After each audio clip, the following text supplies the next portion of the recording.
रात के सन्नाटे में मोरबी के औद्योगिक इलाके में जब कभी भट्टियों की आग आसमान को लाल कर देती थी तो ऐसा लगता था मानो पूरा शहर मिट्टी से सोना गढ़ रहा हो। हजारों चिमनियों से उठता धुआं इस बात का सबूत था कि भारत का सिरेमिक हब पूरी दुनिया को टाइल्स भेज रहा है। लेकिन आज वही मोरबी एक अजीब खामोशी में डूबता जा रहा है। कल्पना कीजिए, एक ऐसा शहर जहां कभी 24 घंटे मशीनें चलती थीं, मजदूरों की आवाजें गूंजती थीं, ट्रकों की कतारें लगी रहती थीं। आज वहीं कई फैक्ट्रियों के गेट पर ताले लटकने लगे हैं।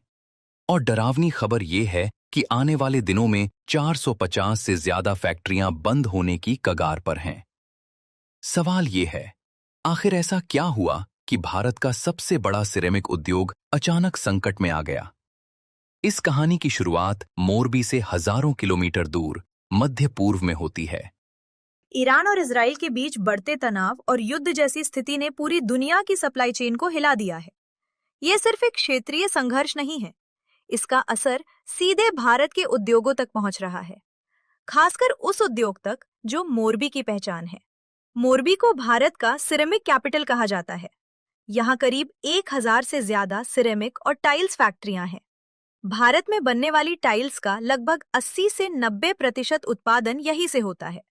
ये टाइल्स सिर्फ भारत में नहीं, बल्कि अमेरिका, यूरोप, अफ्रीका और मध्य पूर्व तक निर्यात की जाती हैं। लेकिन सिरेमिक उद्योग की एक सबसे बड़ी जरूरत है गैस। टाइल्स बनाने के लिए भट्टियों को लगातार तेज तापमान पर चलाना पड़ता है। इसके लिए बड़ी मात्रा में प्राकृतिक गैस की जरूरत होती है। मोरबी की ज्यादातर फैक्ट्रियां पाइपलाइन गैस और एलएनजी पर निर्भर हैं। और यहीं से शुरू होता है असली संकट। ईरान इजराइल तनाव बढ़ने के बाद वैश्विक ऊर्जा बाजार में हलचल मच गई। गैस की कीमतों में अचानक उछाल आने लगा। एलएनजी के दाम तेजी से बढ़ने लगे। जो गैस पहले उद्योगों को सस्ती मिलती थी, वही अब कई गुना महंगी हो गई। मोरबी के सिरेमिक उद्योग के लिए ये किसी झटके से कम नहीं था। उद्योगपतियों का कहना है कि टाइल्स बनाने की कुल लागत का लगभग 30 से 35% हिस्सा सिर्फ गैस पर खर्च होता है।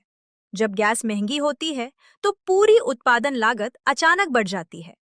लेकिन समस्या सिर्फ लागत बढ़ने तक सीमित नहीं है। दुनिया के बाजार में प्रतिस्पर्धा भी उतनी ही तेज है। चीन, तुर्की और वियतनाम जैसे देश पहले से ही सिरेमिक टाइल्स के बड़े निर्यातक हैं। अगर भारतीय टाइल्स महंगी हो जाती हैं, तो विदेशी खरीदार तुरंत दूसरे देशों की ओर मुड़ जाते हैं। यानी अगर मोरबी की फैक्ट्रियां उत्पादन जारी भी रखें, तो उन्हें नुकसान झेलना पड़ सकता है। इसी डर से कई फैक्ट्री मालिकों ने अपने प्लांट अस्थायी रूप से बंद करने का फैसला लिया है। रिपोर्ट्स के मुताबिक पहले ही सैकड़ों यूनिट्स ने उत्पादन कम कर दिया है। और अगर गैस की कीमतों में राहत नहीं मिली, तो 450 से ज्यादा फैक्ट्रियां पूरी तरह बंद हो सकती हैं। अब जरा सोचिए, इसका असर कितना बड़ा हो सकता है।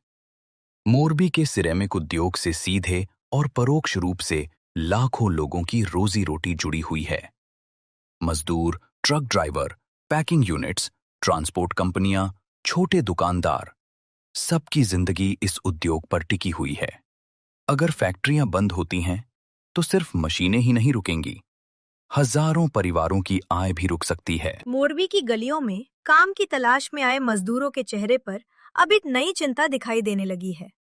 कई लोग अपने गांव लौटने की सोच रहे हैं। कई परिवारों को डर है कि आने वाले महीनों में खर्च चलाना मुश्किल हो जाएगा। उद्योगपति सरकार से राहत की उम्मीद कर रहे हैं। उनकी मांग है कि गैस की कीमतों को स्थिर किया जाए या उद्योग को कुछ राहत दी जाए, ताकि उत्पादन जारी रह सके। क्योंकि अगर यह संकट लंबा चला, तो इसका असर सिर्फ मोरबी तक सीमित नहीं रहेगा। भारत का सिरेमिक निर्यात, जो हर साल अरबों डॉलर का कारोबार करता है, वो भी बुरी तरह प्रभावित हो सकता है। और तब वो शहर जिसने मिट्टी को टाइल्स में बदलकर दुनिया भर के घरों को सजाया, शायद खुद ही आर्थिक अंधेरे में डूबने लगे। आज मोरबी की भट्टियों की आग सिर्फ टाइल्स नहीं बना रही, बल्कि एक सवाल भी जला रही है। क्या ये संकट अस्थायी है या भारत के सबसे बड़े सिरेमिक हब के लिए आने वाले बड़े तूफान की शुरुआत? क्योंकि कभी जो शहर रात भर चमकता था, वहां अब धीरे धीरे खामोशी बढ़ती जा रही है। और अगर हालात नहीं बदले तो शायद बहुत जल्द मोरबी की कई चिमनियां हमेशा के लिए ठंडी पड़ जाएंगी।